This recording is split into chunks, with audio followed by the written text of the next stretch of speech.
When it's I go first, so we can lead together. Like that's Oh, welcome to the Dare to Share Challenge. I am so excited because we have got a beautiful divine guest with us today. We've got the amazing Kristen Stuart. Kristen, welcome.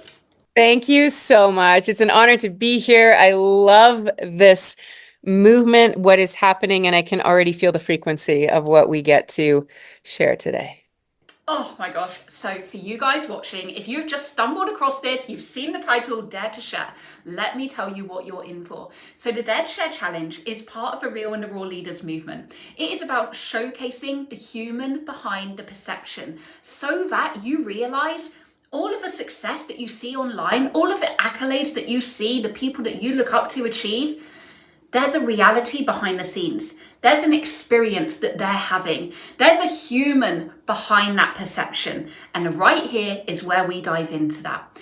So, Kristen, before we dive in, I would love to ask you, firstly, why did you say yes to coming on this show? And yours was such a quick yes. I put out the question and you were like, I'm there, let's go. Conversations, because I think with the way that a lot of us are connecting nowadays through social media, and we see someone, in their expression on social media, their success in their business, their brand, the vibes, all the things. I think sometimes we can forget what it took to get there. Yes. Yes.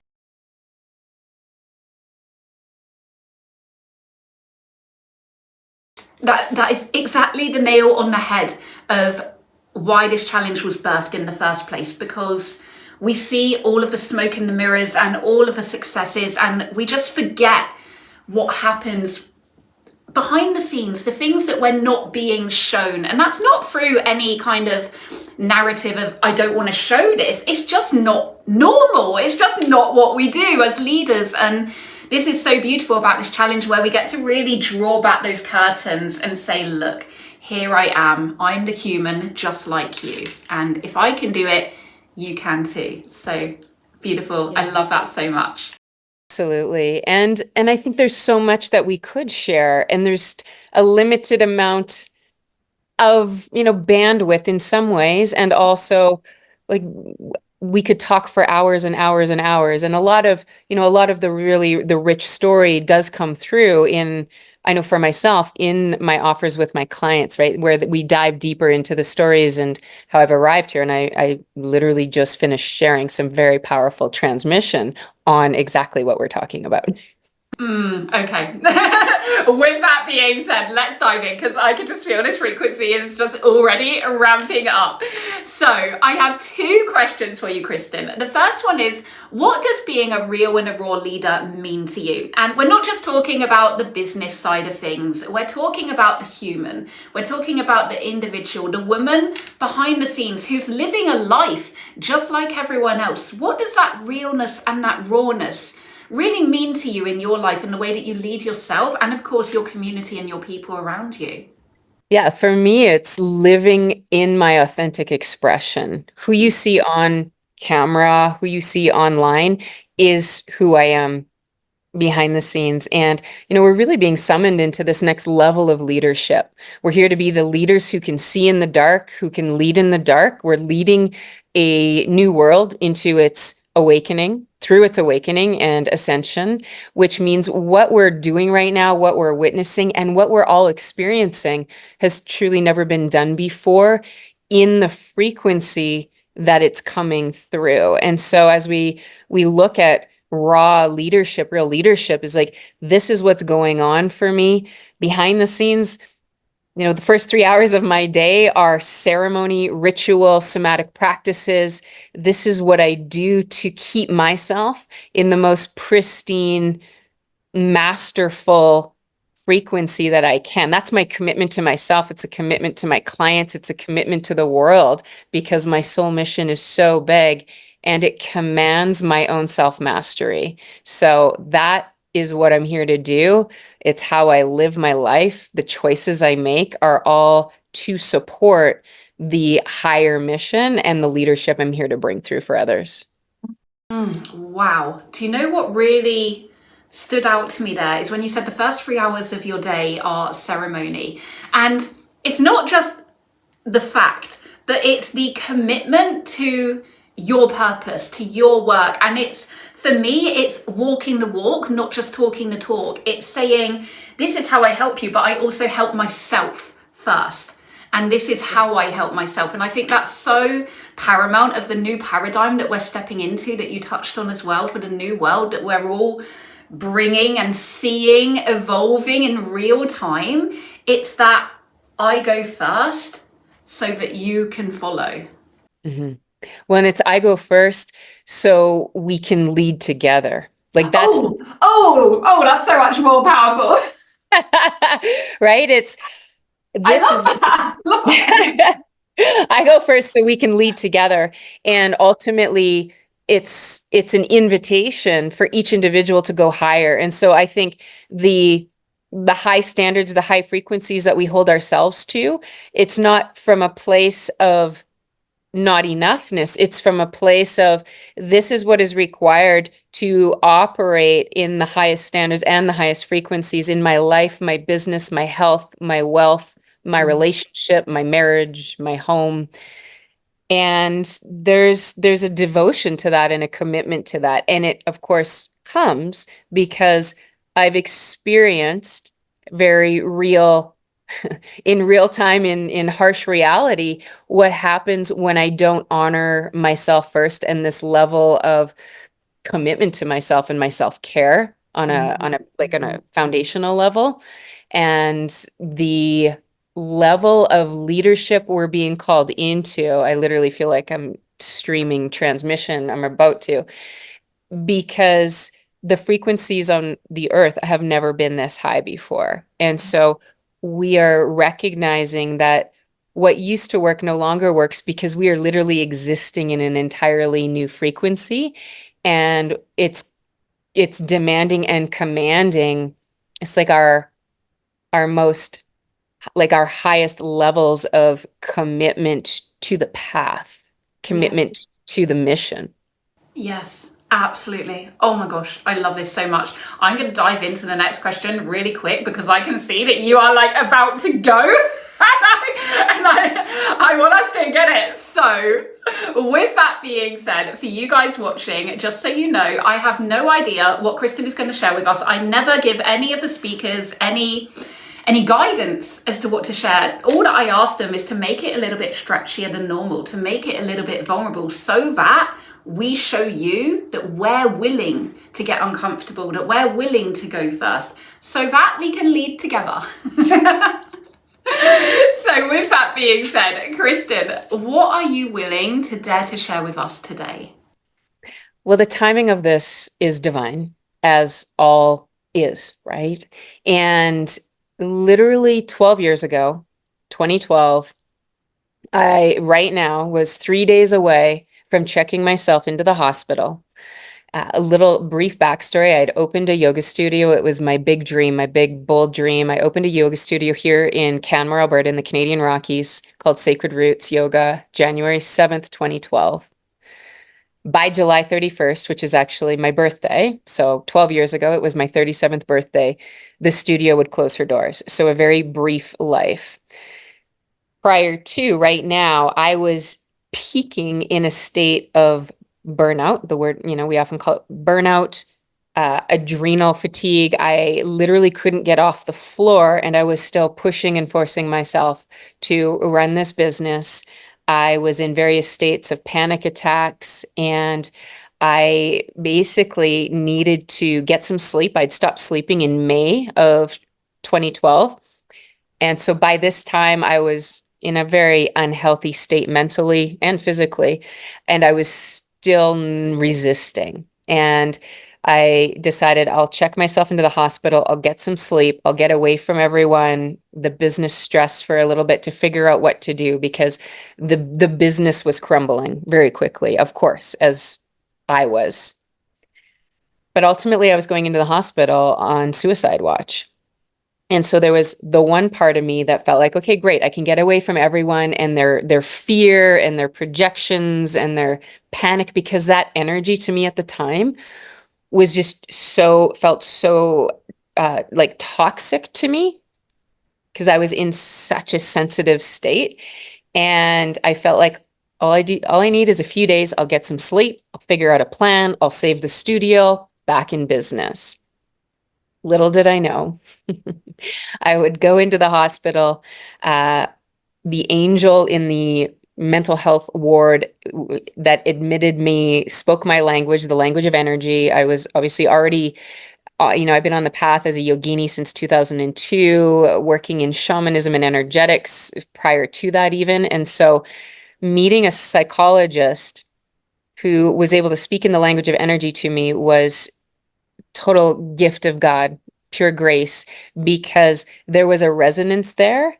Mm. Because there's the other side of me that knows I'm walking in to be in the mental health wing in the hospital, where my yoga students are nurses. It's a small community. They're nurses outside my door, whatever they've been told. There was so much of me also about just like spiraling in shame and what's wrong with me? I'm stronger than this. At the time I was quite like an alpinist, an ice climber, rock climber. And it's like I've climbed 18-hour mountains, ran out of food, water, and I can figure this out. But my body was done. My adrenal glands were complete. And mentally, I was oscillating in and out of presence and just in pure panic and altered mental state. So it was a wild time. And that's where the timing right now, as I reflect and remember that, because what ultimately happened was I was in there for a few days, or I wound up being in there for 5 days on suicide watch. I was medicated. I'm a person that didn't even like to take Tylenol or something. So it was very difficult for me to be given anti-anxiety meds. I was in manic states. And so that it was challenging, obviously. And then coming out, my family intervened. Like there needed to be a family intervention actually to support shutting down the studio, because it was clear that I needed a break. I needed to rest and to heal. And I was still fighting this because there is the part of me that's like, your greatest fear is to fail. You will not fail. And what happened was the studio closed. I descended deeper because now I didn't save my business, my creation, and I had failed. And it took me into the depths of the soul journey, where I wound up just really walking to the edge of my life. So I went into states of psychosis, suicidal psychosis, walked to the edge of life, then a divine intervention with my mother, and she really, helped save my life, as well as my mentor at the time, who was my yoga teacher. And this is like there's so many layers and different trajectories we could take here. Yet ultimately, where I am now, I could never have imagined. I mean, the universe basically was saying, honey, your vision, your mission is so much bigger that we need to take this yoga studio out of the way for you because it's far too small. Mm. Your way of being is something that you've got to shift because it's no longer serving that very warrior push force type frequency. Yes. So I like to say in 2012, I met the goddess, I met the divine mother. She invited me to surrender into her arms Mm.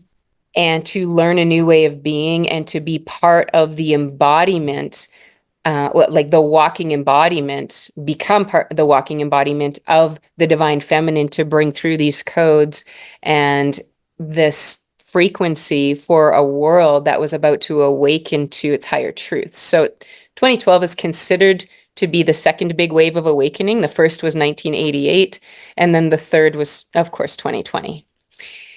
So for me, that time was healing my physical body, my adrenal glands, my endocrine system, everything was pretty shot, of course, healing my brain. And first stage of awakening, I often describe as it's falling in love with yourself. Mm. to come home to the divinity you are, the remembrance of the divinity you are as an expression of source, as an expression of the divine, and to now bring through the divine feminine wisdom teachings that really have been missing from the earth for a long time. And I use the term she because she, the divine feminine, did not feel safe to be here any longer. And so consciousness descended with the ancient timeline collapses of, the collapse of ancient Atlantis and Lemuria. We descended from a golden age that we're returning to, by the way. We descended at that time into the Iron Age, very industrialized, very disconnected, very. It was the doing, like it Yeah. became a Yeah. doing age. It was world wars, it was everything scarcity consciousness, war consciousness, and it's like the fragmentation began of the unity and the oneness that now we're remembering. So I needed to remember that and walk myself into this embodiment. And so began a really rich, deep dive and path of devotion to the divine feminine, my sacred gifts, which ultimately were what we're opening at that time. I didn't have the support of the knowing really what was going on, and my human wasn't prepared for it. And so I had experienced an awakening, a Kundalini awakening, just prior to opening the yoga studio, as I was in Peru for the 11-11-11 portal. So, like I said, there's various backstories and trajectories here. Mm. Yet ultimately, I look back now in awe, like in absolute awe of how divinely supported we always are, the power of what we can walk through, because I often would hear, and even at the time, the psych team that I wound up in the care of, the psychiatrist, she didn't understand. She said, how did you come back? Because most people don't come back from where you were. And I remember it was like there were two parts to me. There was the observer of, is this really my reality right now? And then there was the part of me that was in it with these blinders that felt like I couldn't breathe. I couldn't get out of this very dense state of existence. And so right now, literally, I've been sharing everything everywhere all at once. Feels like it's all coming true, all dreams everywhere. What I have built, where we're headed, what's coming in my business, my brand, what's happening for my clients, where we're at on the planet, and how this light worker mission is really calling us into our next levels. And I know there's a lot of people out there right now that are in some of this, various resonant states of where I was 12 years ago. Yeah. A dismantling of who they thought they were, Yes. dismantling of businesses is no Mm. longer in resonance because we're living in a new frequency.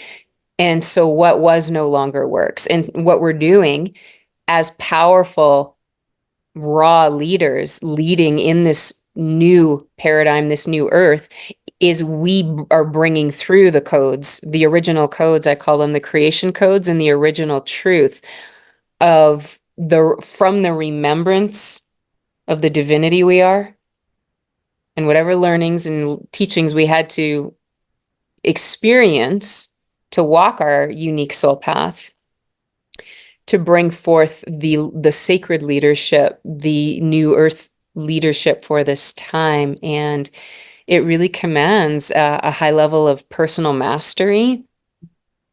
And the greatest part of it is this full reclamation of the power within, the divinity within. And of course, in all of that is the love within. We've got to be leading with our hearts.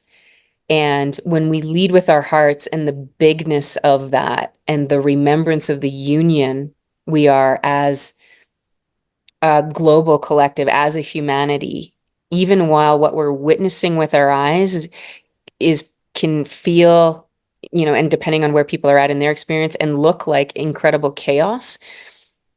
Chaos always precedes new birth and what is Mm. coming in the next state of evolution. Yeah. Wow. This is So powerful. And do you know what I love just listening to you, Kristen? It's mesmerizing, but your story is so similar to literally my last few months of, you know, everything that you said, just complete rebirth, complete tear down of everything that I knew, everything that I thought I was, the direction that I thought I was going, and surrendering to the unknown, to the uncertainty, to really the universe to just shine the light, right? Be like, show me the way, because I don't freaking know what it is anymore. And lo and behold, that birthed this movement. So yeah, the divinity, the synchronicity of this share is so beautiful. And for you guys watching, I am sure that a lot of you will resonate with this too, because I know a lot of people in my world, I'm sure a lot of people in your world, Kristen, they are going through these rebirths. They are pivoting, they're changing direction. They're feeling uncertain as to who they are in this new future. And like you said, it's the new paradigm. It's the new era that we're stepping into. And this is just beautiful. And it's the invitation that all power is within. And we had learned to outsource when we're completely self-sourced. Yes. As source. There's so many sentences that you've said that I'm just going to have to be like, oh, that's so good. Kristen, please do tell everyone where they can get in your world, and also the magic that you bring into the world for them to come and get into your orbit. Absolutely. Thank you. So you can find me on Instagram at _Kristen Stuart, Stuart, not the actress, as I often get all these different questions around that. And on Facebook as Kristen Stuart as well. So I am operating under my personal name. And the work that I do is difficult to put into a bio on Instagram. However, we Ascension guide, midwife of awakening, divine feminine activator, and spiritual mentor for high performing leaders. And so my path, my journey has really been about coming home to, you know, my soul truth. I walk women and men home to their soul truth and into their highest timeline in wealth, in soul, in love, and in full divine expression. Beautiful. Kristen, thank you so much for coming on today, for being brave, for leading the way, and for daring to share your own story of vulnerability with us all. Thank you. It's an honor. Thank you so much. And for you guys watching, I will see you tomorrow for the next Dare to Share. Bye for now.